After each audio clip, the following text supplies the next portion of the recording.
Well, I never thought a robot would kill me. I mean, like, it should be illegal, right? In today's news, government give a robot right to kill a human. Damn.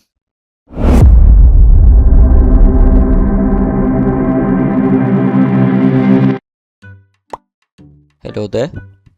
My name is FARIS AIMAN by FAIZAL, and in today's video, I have a question.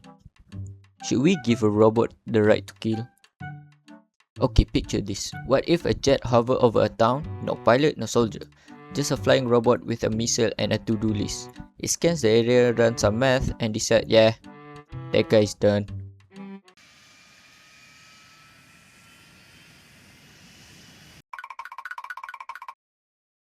Whoa.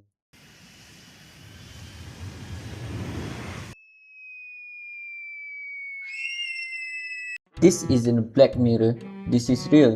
They call Lethal Automation Weapon System, in short, LAWS. And major world powers already built them. Today, we ask, should a robot have a right to kill? We look at this through epistemology, philosophy of mind, and ethics. Plus the Islamic perspective. Let's go. So, what are laws? Laws are AI weapons that pick and attack target with zero human input. For example, South Korea SDR A1, a robot gun that just watch and shoot. Israel Harpy drone, an angry autonomous frisbee that hunt radar signal. Turkish Cargo 2 rapidly killed people on its own in Libya in 2020. The year was already terrible.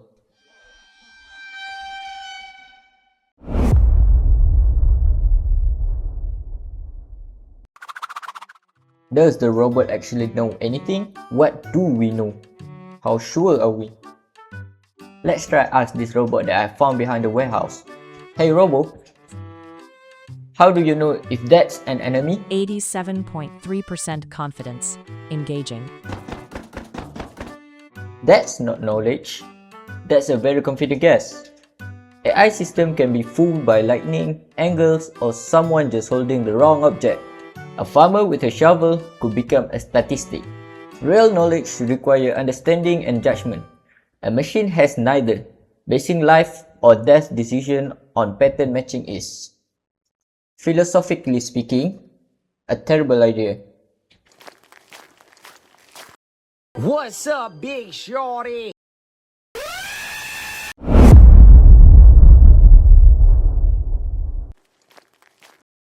Who's responsible when it goes wrong? Philosopher John Searle had a famous thought experiment, the Chinese room. A person follows rules to respond in Chinese without understanding a single word. Look intelligent, understand nothing. That's your killer robot. It follows codes, it doesn't understand death, guilt, or consequences. So when laws kill the wrong person, who answers for it? The programmer? The general? The company? Nobody knows. This is called accountability gap. A killing with no one truly responsible. You can't put a drone on a trial. Says here you killed 3 people and left 2 injured. How you plead?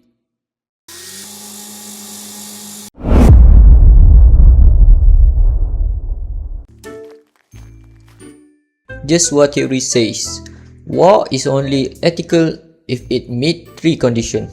Proportionality, don't cause any unnecessary harm. Discrimination, tell civilians from combatants. And necessity, only act when truly needed. That's 0 for 3. Ethicists argue that taking a human life is so serious. It must involve a human who can be held accountable. Delegating it to an algorithm doesn't just break just war theory. It breaks the whole moral weight of killing.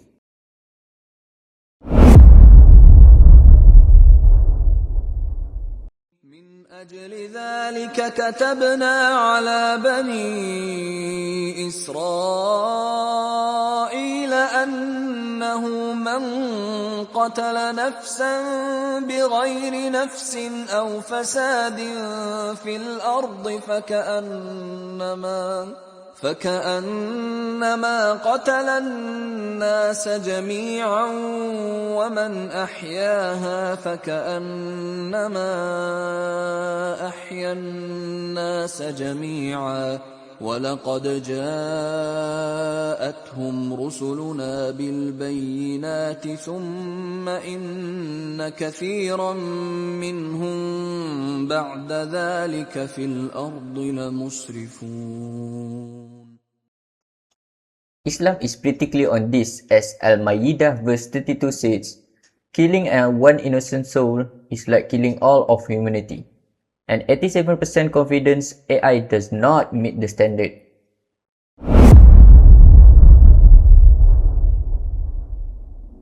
We are at a critical crossroad. Over 70 nations already support an international treaty to ban a fully automation lethal weapon, and we must push this over the finish line. Our rule must be absolute. Human in the loop, always. No machine should ever kill without a human owning that decision and carrying that moral weight. To ensure this, we must mandate independent ethic board putting philosopher and legal expert right alongside engineer from day one. Finally, Muslim nations should lead this charge by leveraging Islamic principle of the ultimate sanctity of life and personal accountability. We can spearhead a global movement to ensure technology always serves humanity and never destroys it. In conclusion, should robots have the right to kill? Epistemology says machines don't truly know, they guess. And philosophy of mind says no consciousness, no accountability, while ethics says fails every just war test. Lastly, Islam says life is sacred and responsibility cannot be outsourced to an algorithm. Technology should serve humanity, not replace its conscience. And maybe don't trust anything with an 87 confidence rating to decide your fate.